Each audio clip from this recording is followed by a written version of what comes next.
Emma McClarkin, Conservative MEP for the East Midlands. You voted here in Strasbourg on new rules that affect doctors. What changes is it going to make in practice? Well, these new rules that we voted through today are going to be absolutely key to ensuring that we've got the essential safety checks we need in place in the healthcare professions.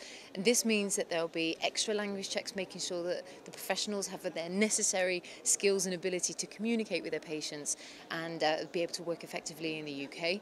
But it's also introduced an alert mechanism. This alert mechanism is going to be absolutely key to making sure that if a doctor or a professional is struck off in another member state, that we will be alerted across the EU in every single member state by the competent authority, which means that cases like Dr. Ubani won't be able to happen again. Now that's all as a result really of your report in the European Parliament in 2011, which with the backing of the European Parliament called for some of these things, including this alert system.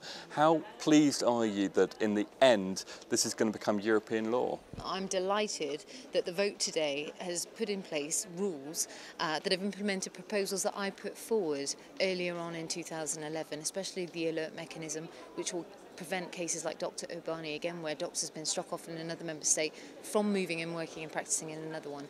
And it's absolutely essential that we have these safety checks in place and on language as well to make sure that our citizens and our patients are as safe as they possibly can be.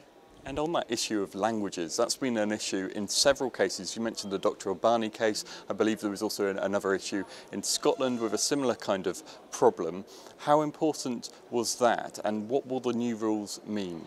Well, we need to make sure that if we're going to hospital, that our doctors, our professionals can take the best care of us. They can only do that if they can communicate effectively with us and understand what they're reading on prescriptions and also when they're giving out medicines. So we absolutely need to have these language checks, and now we have the possibility to make sure that they are in place and that employers can do that and make those checks before they are given the jobs within our hospitals.